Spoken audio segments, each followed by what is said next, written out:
जय हिंद। आज की क्लास में हम लोग नीट से रिलेटेड कुछ क्वेश्चन पढ़ेंगे।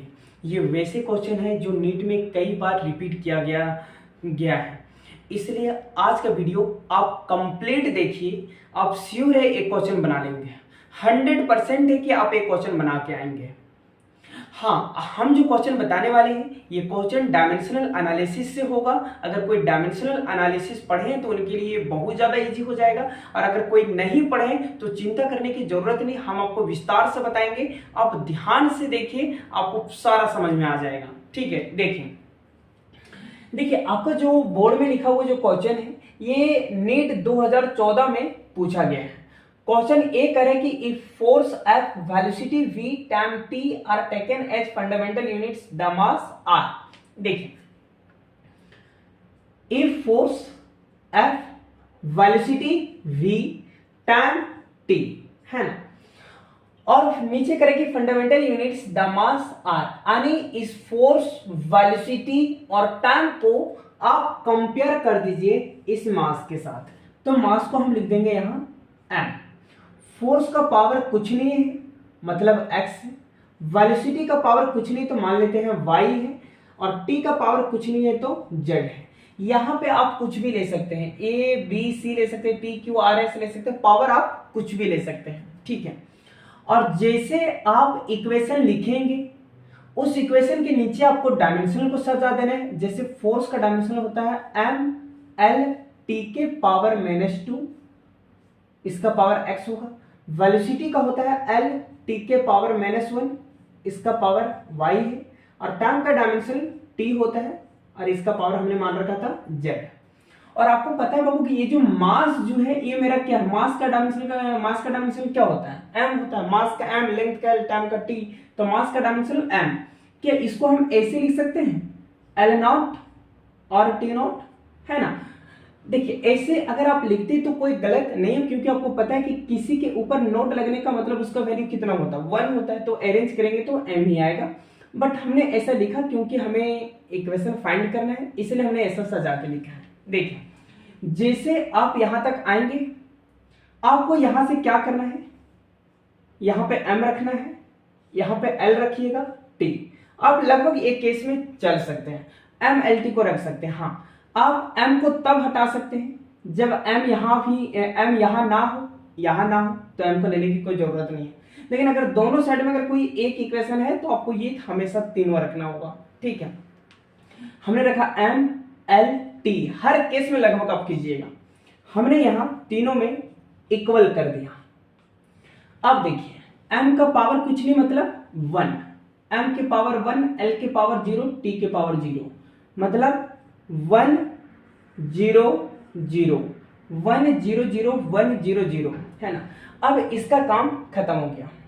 ठीक है, अब m l t। अब यहां पे देखिए कि ये जो m है, पहले हम काम करेंगे m। आपको देखिए कि ये m कहां पे है, क्या x में है, क्या y में है, क्या z में है। अगर m हो जाए तो l को देखिए कि l कहां है, x में है, y में है या z में है। ठीक है, तो पहले हम m को देखते हैं कि m किस में है। तो m मेरा x में है, y में नहीं है, z में नहीं है। m सिर्फ किस में है, x में। तो x इज इक्वल टू कितना हो गया, 1 आ गया मेरा। चलिए m खत्म हो गया। l देखिए किस में है, l x में है, l y में भी है। तो l x में है मतलब x होगा, और l किस में है, y में है। तो क्या इसको हम ऐसे लिख सकते हैं, y is equal to x, इधर पॉजिटिव है उधर जाएगा तो negative, y is equal to x बराबर अपने कितना लाया था, 1, तो माइनस रहेगा, x की जगह पे हम कितना बैठा देंगे, 1, है ना। यानी y इज इक्वल टू हमें वैल्यू कितना मिल गया, 1 मिल गया। अब t को कंपेयर कीजिए, m हो गया, l हो गया, t हो गया। t देखिए किधर है, t x में भी है, t y में भी है, और t z में भी है। तो t जो है यहाँ पे t के पावर -2 है, तो -2x होगा, -2x। t के पावर -1 है तो यहाँ -y होगा, और यहाँ t के पावर सिर्फ z है तो हो जाएगा +z, है ना। देखिए -2, x का वैल्यू कितना है, x का वैल्यू 1, तो आपको पता है यहाँ पे 1 ही होगा। माइनस वाई, माइनस वाई और वाई के बदले वैल्यू कितना है -1, तो माइनस और माइनस मिलके क्या हो जाएगा +1। फिर ध्यान दीजिए जैसे -2 हो गया, x की जगह पे कितना रखिएगा 1, तो -2 गुने 1 -2 होगा, माइनस वाई और y की जगह पे अगर आप -1 रखते हैं तो माइनस माइनस मिलके क्या हो जाएगा प्लस, यानी +1 plus Z is equal to 0, -2 + 1 मिलके क्या हो जाएगा -1 plus Z is equal to 0। तो क्या इसे हम z इज इक्वल टू -1 को उधर ले जाइए तो हो जाएगा +1। क्या इतना बातें समझ में आ गया है ना? -2 + 1 -1 plus Z is equal to 0, Z निकालिएगा तो -1 उधर जाएगा तो किस में आ जाएगा प्लस में आ जाएगा। अब आप हमें ये बताइए कि m इज इक्वल टू आपका इक्वेशन क्या था, f के पावर x v के पावर y और टैन था जिसका पावर हमने z माना था। तो m रहने दीजिए, f x का वैल्यू आपने कितना लाया है 1, तो f के पावर 1 होगा, v के पावर y आपने कितना लाया है -1 है ना, y देखिए y, तो जहां y था वहां -1, t के पावर z और z बराबर आपने कितना लाया है 1, तो t के पावर 1, तो 1 ना भी लिखे इसमें तो कोई दिक्कत नहीं है ना। अब चेक कीजिए ऑप्शन में कौन सा ऑप्शन होना चाहिए, f v के पावर -1 t, यानी ऑप्शन क्या होना चाहिए सी। क्या कोई दिक्कत है ना? क्वेश्चन स्क्रीनशॉट ले लीजिए इसका।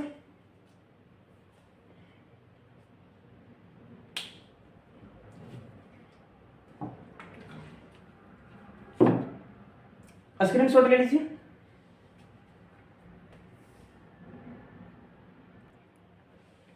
देखिए 2014 का क्वेश्चन आपने देख लिया, 2015 का क्वेश्चन देखिए क्या कर रहा है।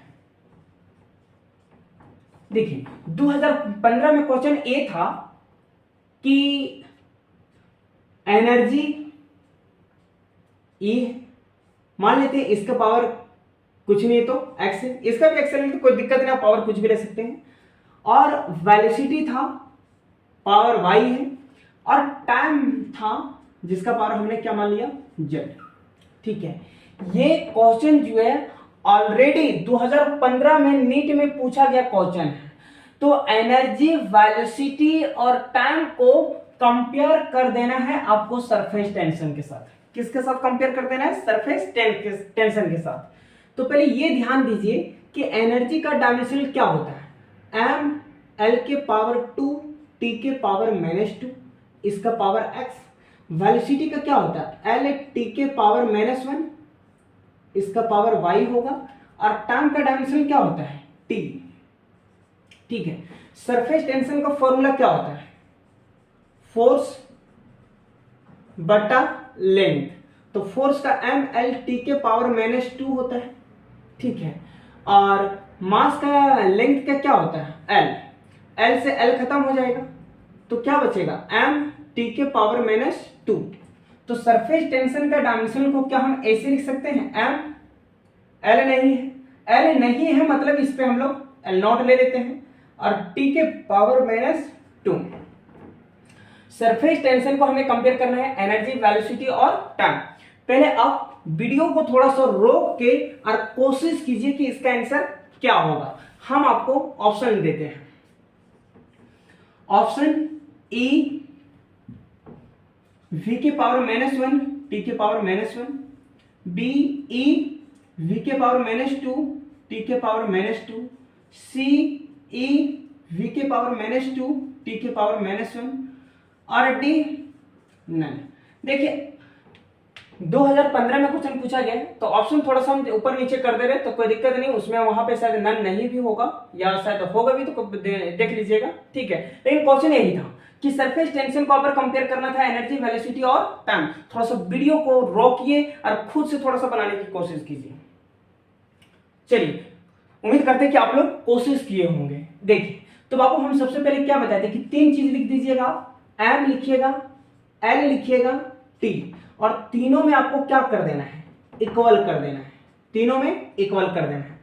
अब इक्वल करने के बाद देखिए कि m के पावर कुछ नहीं मतलब 1, तो यहां हो जाएगा 1 0 -2। देखिए 1 0 -2 1 0 -2, ठीक है। अब ये अगर लिख लिए तो इसका काम जो है वो खत्म हो गया। अब m का कंपेयर करो किस में है, तो m जो है वो मेरा सिर्फ x में है, मतलब यहां पे x का वैल्यू हमें मिल गया। अब बच गया l किस में है, l जो है मेरा वो x में है, लेकिन कितना x हो जाएगा 2x। l किस में है, y में, है ना। तो बाबू यहां पे देखिए कि इसको हम ऐसे लिख सकते हैं, y = 2x प्लस में है, 2x को उधर ले जाएंगे तो किस में चला जाएगा, -2x। तो y = -2 और x का वैल्यू कितना लाया है 1, तो क्या इसे हम y = -2 लिख सकते हैं, लिख सकते हैं ना, ठीक है। l भी खत्म हो गया। अब t को देखिए, t किस में है, t x में है, t y में है, t z में है ना। तो यहां पे कितना हो जाएगा, -2x -y और प्लस क्या हो जाएगा z, है ना। देखिए -2 रहने दीजिए, क्योंकि x के बदले वैल्यू कितना होगा बाबू 1, तो -2 ही होगा। और यहां पे -y है तो माइनस रहने दीजिए, y की जगह -2 को माइनस से गुना करेंगे +2 प्लस z = -2, ठीक है। तो यहां पे -2 + 2 खत्म हो जाएगा, तो बस क्या गया z, और z बराबर कितना आ गया, क्या सिमिलर क्वेश्चन था। अब देखिए कि क्वेश्चन क्या था, s = e के पावर x, v के पावर y और t के पावर z। तो s = e, x हमने कितना लाया था 1 रखिए, v y कितना लाया -2 और z हमने कितना लाया -2, है ना, z -2। यानी 1 यहां लिखे या ना लिखे कोई प्रॉब्लम नहीं। अब देखिए ऑप्शन किसमें मैच कर रहा है, e v के पावर -2 t के पावर -2, e v के पावर -2 t के पावर -2, यानी इसका सही आंसर ये हो जाएगा, है ना। देखिए जो 2014 में था सिमिलर ही क्वेश्चन था जो 2015 में है, ठीक है। जितना जल्द हो आप इसे स्क्रीनशॉट लीजिए या उतारना चाहिए तो उतारिए जल्दी।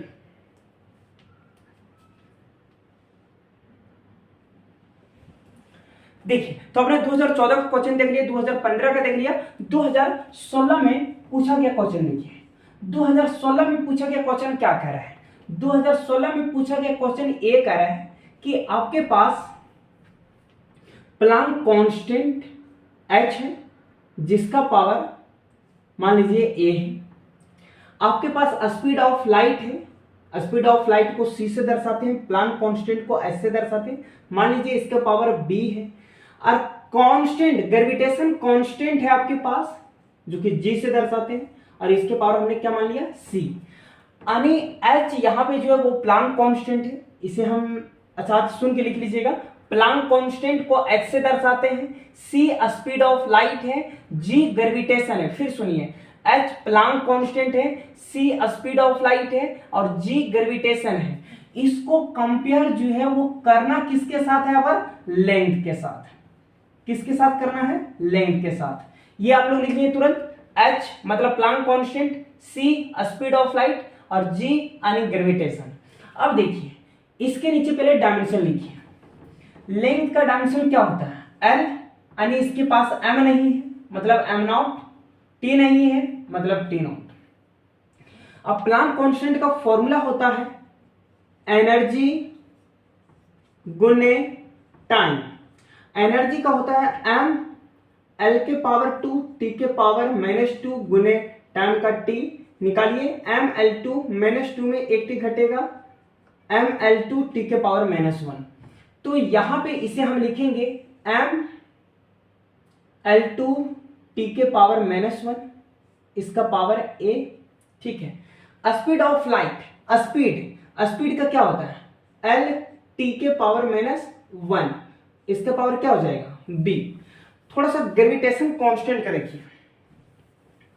देखिए, ग्रेविटी कांस्टेंट, दो बॉडीज के बीच अट्रैक्शन ऑफ फोर्स का फॉर्मूला क्या होता है, F G m1 m2 by r square. तो यहां से अगर हम g को निकालते हैं तो क्या इसे ऐसे लिख सकते हैं, f into r square by m1 और m2। अब हमें ये बताइए कि फोर्स का डायमेंशन क्या होता है, एम एल टी के पावर माइनस 2। आर क्या है, दो बॉडीज के बीच का डिस्टेंस आर, तो डिस्टेंस का डायमेंशन क्या होता है एल, तो यहाँ एल स्क्वायर, मास का एम, दूसरा भी मास का एम एम मिलके एम स्क्वायर, एक मास से एक मास खत्म है ना, यानी एक एम से एक एम खत्म।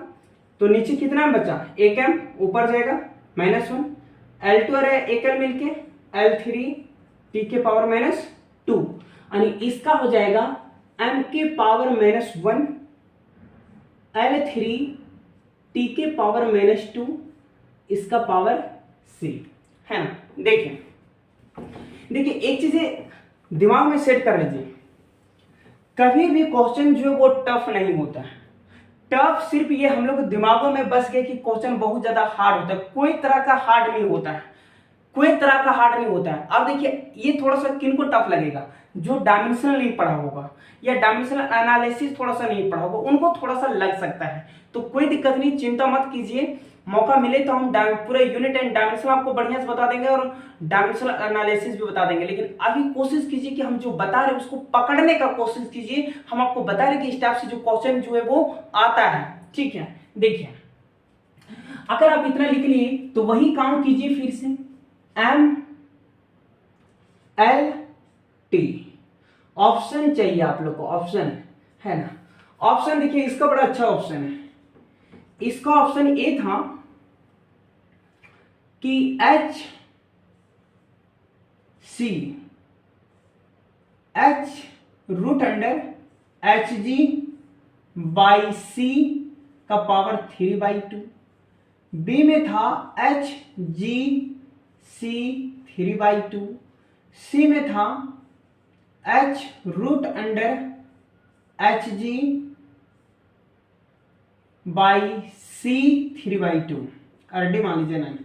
ध्यान रखिएगा, देखिए हम आपको बता रहे हैं कि ऑप्शन जो है वो आगे पीछे हो सकता है, ध्यान दीजिएगा। लेकिन हाँ इसमें से कोई एक ऑप्शन जो वो आपको मिल जाएगा, ठीक है। देखिए अब यहां पे थोड़ा सा सेट कीजिए बाबू कि हमने पहले इक्वल देने सिखाया था। अब यहां पे देखिए m कुछ नहीं है मतलब 0, l के पावर कुछ नहीं है तो 1, t के पावर कुछ नहीं है तो 0, ठीक है। चलिए इसका काम खत्म हो गया। अब ढूंढिए कि m जो है वो कहां कहां है। तो m जो है बाबू वो a में है, b में नहीं है लेकिन c में है। तो क्या इसको हम ऐसे लिख सकते हैं, a m के पावर a और m के पावर c नहीं, m के पावर -c, तो a minus c is equal to 0। तो क्या इसको हम ऐसे लिख सकते हैं, a is equal to C, minus C उधर जाएगा ना बबुआ तो क्या लिखाएगा, प्लस से लिखाएगा।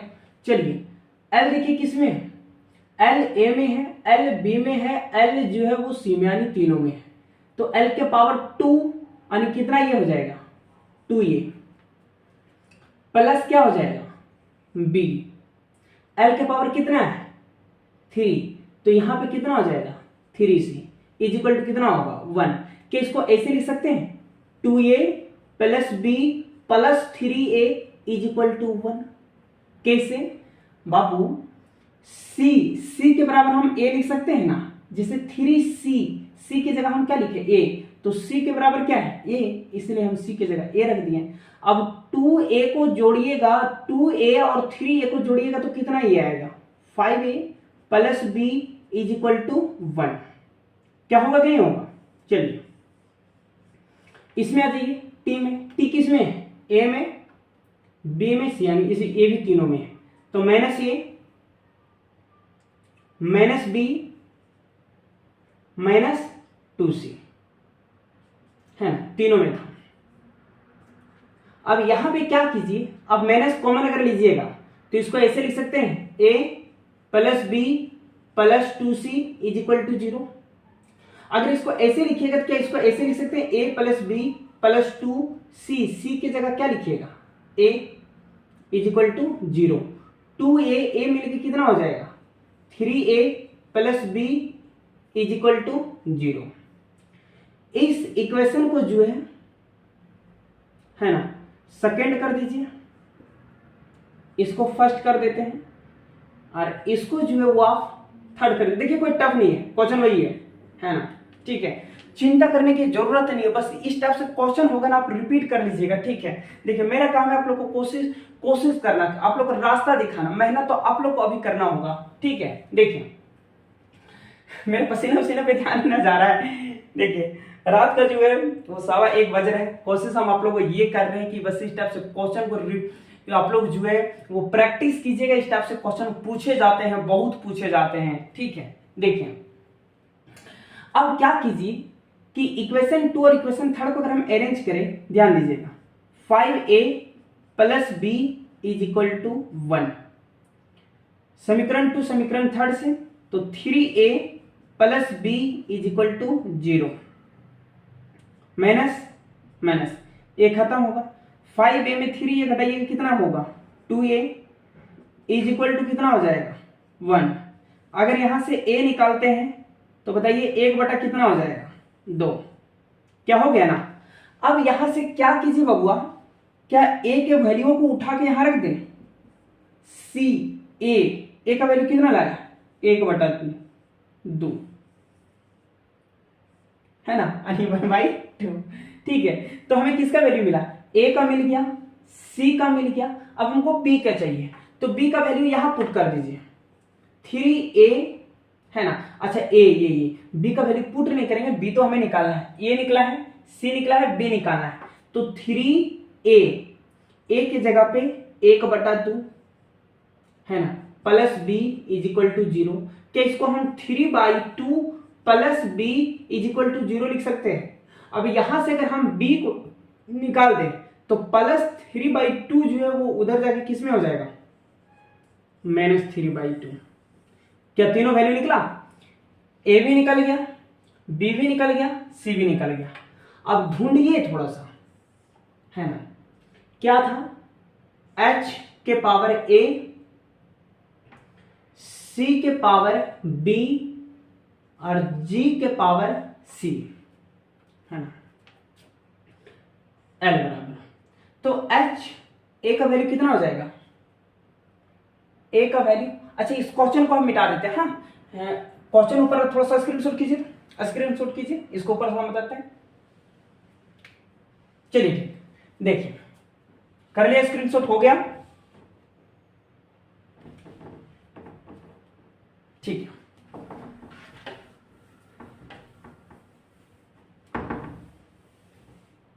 देखिए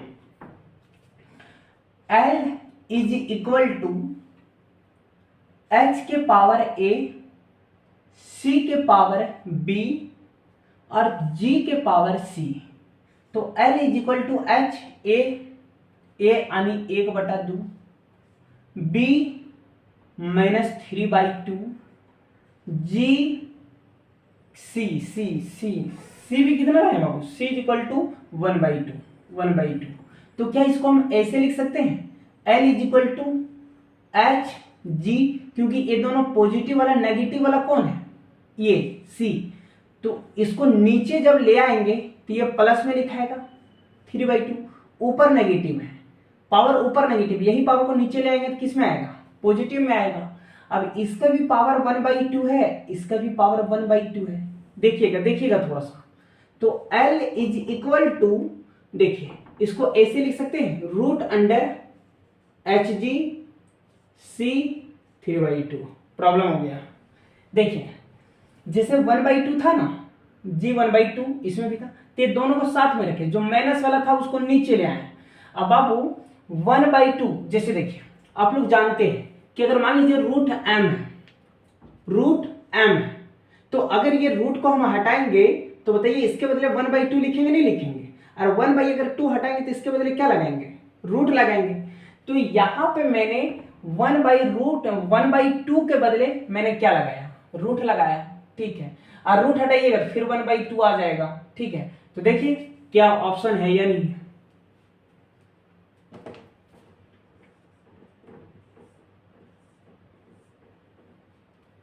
ठीक है, तो उम्मीद करते हैं कि आप लोग बहुत अच्छे से जो है ये क्वेश्चन जो है आप लोग रिपीट कर लीजिएगा, प्रैक्टिस अच्छा से कर लीजिएगा, क्योंकि बहुत ये क्वेश्चन जो है वो पूछा जाता है। तो उम्मीद करते हैं कि आप लोग अच्छे से इसे समझिएगा। ठीक है, मिलते हैं नेक्स्ट वीडियो में। जय हिंद।